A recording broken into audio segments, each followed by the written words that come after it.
Right, as the title might indicate, this is probably going to be, if not the most niche, one of the most niche talks in this conference.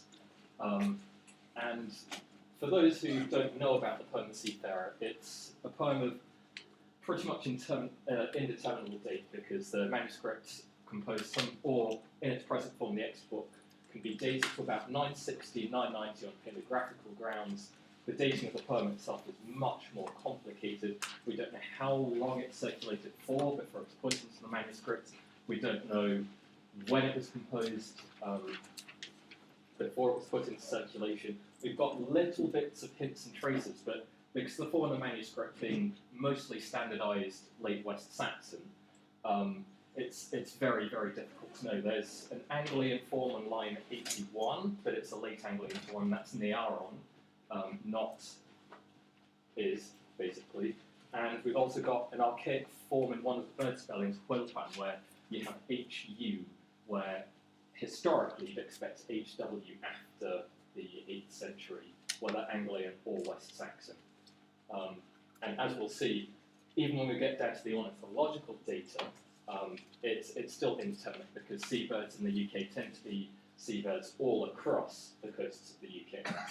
Now, if you're wondering why looking at the seabirds is important, it's no longer such a big issue now, but it used to be thought that this poem, which they disputed the unity of it. They wondered whether it was a composite of two different pieces, because it starts off with somebody on the sea being quite sad, it's cold, it's lonely, my only friends are birds. And then he has this bizarre moment of revelation, which we'll get onto at the end, which is beautiful. And then it goes from really dry, boring seascapes to really dry, boring visions of heaven. And the sea just sort of fades out of it with this climactic moment where he has his epiphany. And so it's pretty much established as a standardized whole now, but it's whether it's a literal voyage in the first half, whether it's a metaphorical voyage, whether the two can be thought of as the same thing. Answer, I think so. And how this ties into the end of it. But without further ado, let's think about the passage where most of the birds in this poem occur.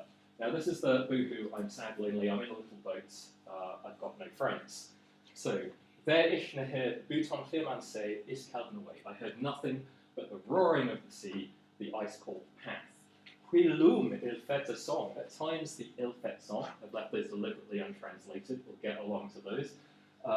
Did ish me to Gorman, was my entertainment. Gorman starting to take on some of the nuances we get in Middle English Gorman, of gaming, entertainment in a way that perhaps is more interactive than simple receptive listening.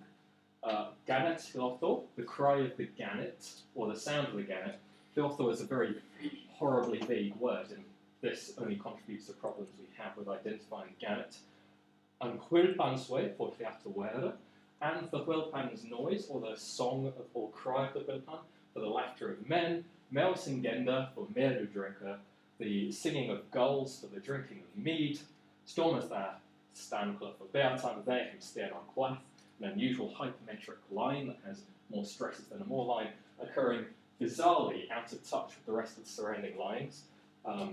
There the storms beat the Stonecliffs, where the stern yells against them, Isi feather with feathers covered in ice, full oft there in be yelled Yuri feather, full very often there the eagle would scream about or against it. Nanny Cleomeg Yuri feather, sorry, its wings covered with dew or feathers covered with dew. Nanny Cleomega, fish after faith, fresh ranmator, nor may any protecting kinsman comfort the desolate spirit. So he's pretty sad and lonely, as he's not there in an anorak like a modern bird watcher, but he's got that degree of kinship where his closest associates are little birds or big birds rather than other people. And this plight, I think, is meant to, more than some sort of dramatic optimism, it's meant to emphasize his loneliness, meant to emphasize his detachment from men. We see here, and we'll return to this, the fact that the various acts that the birds are playing are substituting for interaction with mankind. But what do we do if we don't know what the birds are? And we've got two main ways of finding out what these birds are. We've got the philological route, which was pretty much advanced and made orthodoxy by Margaret Goldsmith in 1954 with her essay, The the seafarer and the birds, where she uses some ornithology and philology to identify these birds that I've listed there. The problem there, however, is that she assumes a taxonomy which isn't Linnaean, but is almost a one-to-one map. And she assumes, for various reasons, that, probably of simplicity, that birds were identified mostly by their appearance, and that their shape, size, were major factors in Anglo-Saxon perception. Now we're going to try and problematise that a little bit, and the best example for that will be the word gannet, which we'll come to second of all. But it will become apparent that we need to demonstrate Linnaean conceptions of taxonomy. Perhaps not a surprise, Linnaeus 16th century, Seafarer 10th century at the latest. And then we're going to think about, once we identify these birds and their cries, how that feeds back into the poem. Now that might seem rather transparent, but I'm trying to show that the literal and metaphorical coincide in this bit of the passage, and that when you have verbs stating what the bird sounded like, that we can use these to identify it on oral grounds, as well as then being able to read it in a literary fashion and see how that contributes to an allegorical sense generally. If that doesn't make sense now, I hope it'll make sense as we work through it all together. So the first bird that we come across there is Ilfeta, always identified as the swan, but we have three species of swans that winter on British coasts. We've got the mute swan, which is giant and elegant, and like its name suggests, quite quiet, except for when it's hissing at you. We've got the hooper swan, which is an Arctic swan that tends to winter on our coasts. And people have romanticised the hooper swan a little bit. We have ornithologists of the 16th century like Turner, and 17th century like John Ray, who talk about its bugle-like call, but it's really a bit more of a cough than a bugle-like call. And hooping is probably being very, very optimistic about the sonorous quality of its voicings. And then we have the Berwick swan, which looks so very, very different from the hooper swan. I'm sure that we could all tell the two apart if they were to fly by very, very quickly. And these are rare Icelandic, well, not rare, but they're Icelandic vagrants that turn up on our coasts and we hardly ever notice because, unhelpfully, they like hooper swans very much and they're best friends and they all stick together. So the way to tell is to look at the little black patch on their bill. Yeah.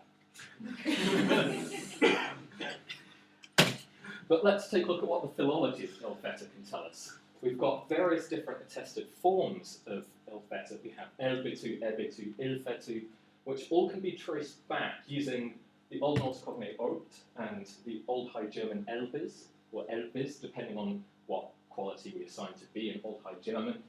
There is a 1552 attestation of Elk, which looks like an English cognate to Elfetu, but for philological reasons, must come from Elpt rather than from Ilfetu. F to K isn't a regular development in English words unless they're Norse borrowings in the north. So there's a little complicated factor here that there might be Norse influence. Thankfully, there doesn't seem to be any of that in the birds of the Seafarer. Again, that doesn't really help with dating. They all come doubtlessly from a Proto-Germanic elbetio, or elbitis, which means something endowed with a white quality. Now, the is that we see at the ends there is a Proto-Germanic formation for endowment rather than a Proto-Indo-European one.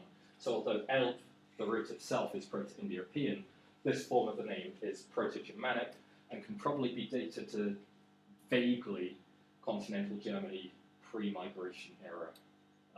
That's all we can really say about it. Doesn't seem that helpful, but wait, that is very, very helpful. We've got another name for swan which isn't so popular in the poetry, and this invoking of the whiteness, I think, will play a major role. But swan is itself an Anglo-Saxon word, also Proto-Germanic, possibly Indo-European, being cognate with Latin sonara to sound, but also intriguingly Sanskrit svagnati, meaning it sounds. And so it's referring to a sound, but why would you just use a vague sound or a vague word meaning it sounds? Or why would you simply designate to it as white? I mean, if it's got everything makes sounds, surely. Not quite. The reason it seems to have drawn so much attention romantically and otherwise is because the sounds that mute swans make specifically when they're in flight, which we'll hear now. It's a little bit nicer in person than that, which makes it sound really rubbery and greasy. But it sounds quite clean and windswept and melodious. And we have a reference to this in Export Riddle 7, same manuscript as the Seafarer. Frechua mean, my adornments, my cloak, swarhath lewd, whistles loudly on swinsiath and makes melodious noise. Tortoisinga splendidly sings. And here we have Coelum ilfeta song, a reference to a song which can hardly be applied to the hooper swan's call, which if you really want one puts on, but it does sound like goose honking. So you can probably take me at face value for that. Did issue me to go, did me for entertainment. Now that's very different from the auditory descriptions we get of the other birds, where it says things like they substitute a particular voicing. So we don't automatically have to deduce that song here refers to some sort of vocalization. And I think given the reference in Export Riddle 7, given the fact that it's probably the first noticeable thing that led to its name swan in the Proto-Germanic era, we are quite safe positing securely, or more securely, a mute swan for the ilfeta here than we are with a hooper or boic swan. Now, the whiteness does apply to all three, but this time's description of song puts us more in line for this particular bird. Now, that's a case where, arguably, comparative analysis of literature and philology could lead us to a firm identification. With gannet, which even Margaret Goldsmith said could apply either to the swan or to the gannet, the bird we now know as gannet, that's a little bit more of a problem. People like to assume it's gannet. I mean, Occam's razor, we take the simplest looking solution and we just go with it. Modern English gannet, Old English gannet, looks the same, he's on the sea, it winters on our coasts. Nothing can go wrong, surely. Well, if we look at the first attestation for gannet, it's actually in early Germanic form in Pliny's Natural History, so 1st century AD, we're referring to continental Germans, and their white geese are called gante. We've got the cognates up there, but the important fact is it comes from Proto-Germanic gannerang. Now, why would you call geese gante? Why would we then use it for gander, goose, and also gannet? Well, Middle English evidence bears out certain reasons why, but first we'll just go over this. It's not an extremely common word, and when it does occur, it's ganot spath, sort of paraphrasis for the sea. So we know it's a seabird. If glossus felix, not very helpful, not very clear in Latin either, what felix refers to, and cygnus swan, that's nice. That sort of takes us back. Margaret Goldsmith drew on this particular evidence to say that when they use the term gannet in the Seafarer, it's actually referring back to the ilfeta, the line before. But we then have this problematic definition of dopeingid, which are two Old English words of Germanic origin meaning diving duck or dipping duck. Again, that seems to apply so much to the gannet. Why am I making a big deal? Why am I trying to problematise it so much? This is why I'm problematising it so much. We have Middle English gant referring to the great crested grebe. We also have it referring to the bustard, which is a very, very different bird found nowhere near the coast. You find it in the middle, right in the middle of England, and even then it was more prized for food rather than beauty, and definitely not prized for the softy down whiteness of its coat, like the early Germanic gante. So, pretty big problem here. We've got a bird, or a word that seems simply to apply to a bird with a long neck, a head, and a sort of squat, fat body. And things get even more difficult here when we consider that Coglossus dopeingid, because we've got all these. We've got Felix, the actual coot. We've got 3 different species of diver, which also winter on British coasts, and which are diving ducks, which also winter on the coast, and they have that characteristic body that we're looking for. So Hiothor doesn't really help, as it's used of everything from the trumpet in a biblical translation of the book of Job, to voicings. It also glosses audity, like a hearing. So it really does refer to any kind of noise, and therefore these are all possible examples. We've got, it could refer back to ilfeta, not completely satisfying, but it could. It could refer to the gannet, its closest current etymological link. It could refer to the great crested grebe, that little fellow there who winters on British coasts, makes a noise, could refer to the Great Northern Diver, winters on British coasts, make a noise. Thankfully, we've ruled out the other two divers because they don't make noises at winter. So ornithology, even here, just helps us to bring down the numbers, even if it looks like they swell to stupid proportions earlier on. Oh no, that's not going to happen. There we go. Quill back. Again, Margaret Goldsmith went for the curlew because we've got a Dutch cognate whoop, and that was the extreme she goes to try and justify it. And she says, oh, for theatre wearer, obviously for the laughter of men, curlews have a bit of a laughing call, must be curlew. Whimbrels aren't differentiated from curlews until 1655, and the godwits aren't differentiated from these two birds at the earliest at 1540, and even in that attestation, it might well be referring back to the curlew or the whimbrel. So we've got 4 different birds it might apply to, all, okay, right, they might look a little bit different when they're next to each other, but if you're an Anglo-Saxon tilling away at soil or being pierced through with cold while you're by yourself in the middle of the sea, these probably look quite similar, given they're about that large, and will generally be a couple of 100 metres away. Realistically, you're not going to be able to tell them apart.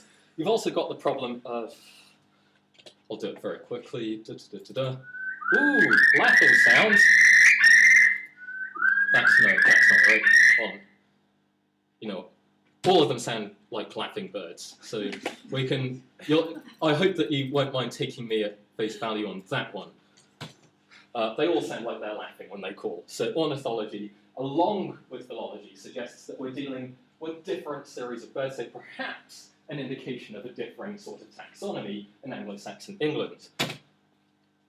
But these are the other, just more evidence that these birds were considered the same. Yarwhelp is used as a term for the godwits, but that second element, whelp, is obviously the same as whoop, or current English dialect, wholp. So pretty much the same. And male, who can identify different types of gulls? Be honest. Who actually can stand in the middle of Belfast and go, ah, that's a black-back gull, greater black-back gull, kitty wake. And who recognised the non-gull on this PowerPoint screen? Yeah, I thought so. That's not a gull. But in Old Norse it was called a gull, it's called a folmar, which literally means foul gull, and the only reason they distinguished that from the other gulls is because it vomits on you as a way of protecting its eggs. So yes, Falmore put aside as a different type of gull, not for any taxonomical reason, but because, unlike those two at the top, it spits on you. And perhaps there's a little bit of irony going on here when it talks about Mal Singenda, the singing of the gulls, because who has ever woken up with the dawn chorus and thought, oh god, the robins, the nightingales, the gulls, fantastic noises. And following on from that, we've got the stern. Bonus points if you notice that that wasn't a gull, and is in fact a stern,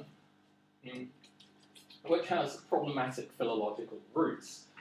It tends to gloss the same word as starling, as here, sternus, stare well fulix, stare or coot.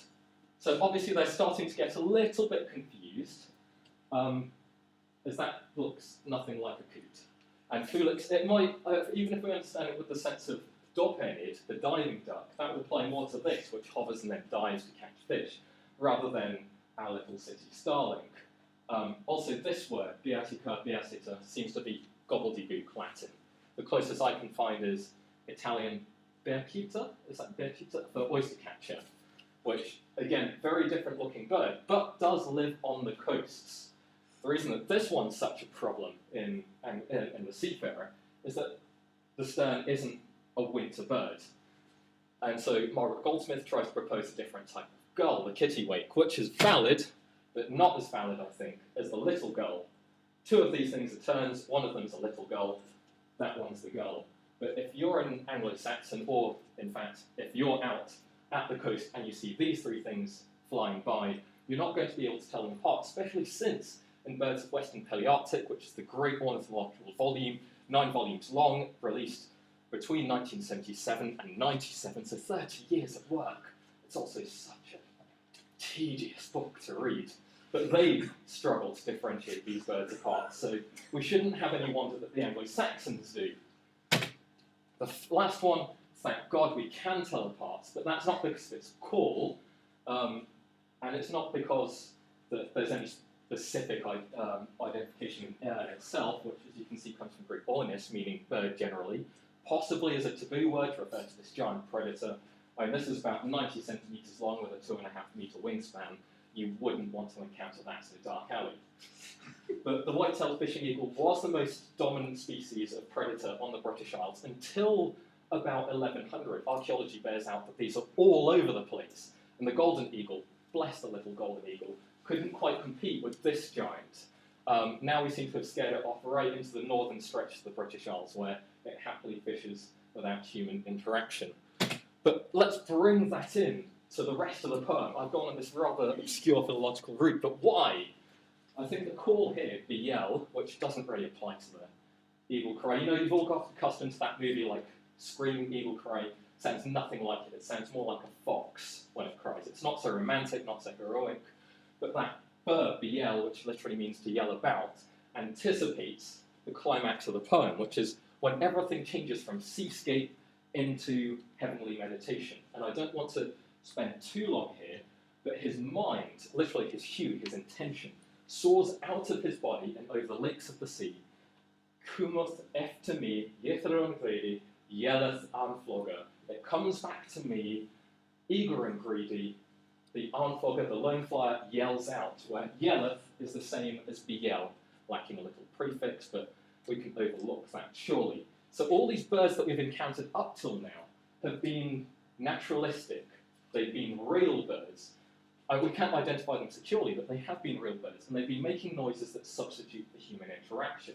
Importantly, it's human interaction which he doesn't understand. So Seafarer's here, birds are over here, calls are going this way, he doesn't understand. We now have an inversion of that, where something within him leaves his body and comes back to him and brings a call that he finally understands, because the joys of the Lord seem hotter to me than this dead life and transient, you know, the typical stuff that we expect from a moment of Christian revelation. But paradoxically, it's calling to him externally while being in an internal construct, which brings me to the impact of the sounds, and this is where I want to conclude, which is we come to this point where the sounds seem to have some overall unifying purpose in the poem. They play with notions of message bringing and revelation, with the natural world seemingly not bringing anything but internal meditation from the hue. We've also got the shift from unpremeditated thought in the first part of the poem to meditated thought. So he knows and knoweth, understandeth in the second part of the poem. He just gets hurt a lot by snow and ice in the beginning of the poem. And we get the huilum, which can mean occasionally, at times. We don't have to suppose that these calls come often, but like that revelation, or unlike the revelation rather, those bird calls don't bring any kind of epiphany. It plays with these notions of communication and this is probably where I'm going to end up pissing a lot of you off, bring that back to a pre-Christian practice of augury, which is the idea of birds being able to bring tidings of some kind. Now, Richard North has written on the idea that the Seafarer plays with notions of augury. People have taken it up, some of them going to print at the moment, like Andy Orchard. Others, like Peter Clemos, agree in person, but never put it down to print, which isn't very helpful, really. But here we have, and it's a very, very Christianized poem, so it would seem a shock to have this pagan practice embodied in it, except that it plays with the ideas of natural world, of looking to some other source of knowledge, as useless compared with internal meditation and realization of the divine word that Christianity brings. We actually get this infused with Christianity a lot more than we expect. We get it in the most famous account in Anglo-Saxon England with Bede's Sparrow. He's building on a slightly earlier story, it seems, perhaps one of censorship, where, writing Historia 731, 704 to 714, there's an anonymous life of Gregory the Great. Edwin goes into the hall, discusses with his councillors, no sparrow comes shooting in, nothing happens. He goes out, he's about to go be baptised when a crow starts talking, and they all stop and listen to it. And Bede's language drawing on the Psalm suggests that he's reworking this. We also get in Christ too, the Jews not understanding the flight of that bird that's Jesus Christ, and that's why they don't accept his message. We have it prohibited in homilies and penitentials. Texts not without their difficulties, but overall, the evidence seems to suggest some use of this practice, or a knowledge of this practice, and perhaps that's being put to work in the Seafarer. Thank you very much.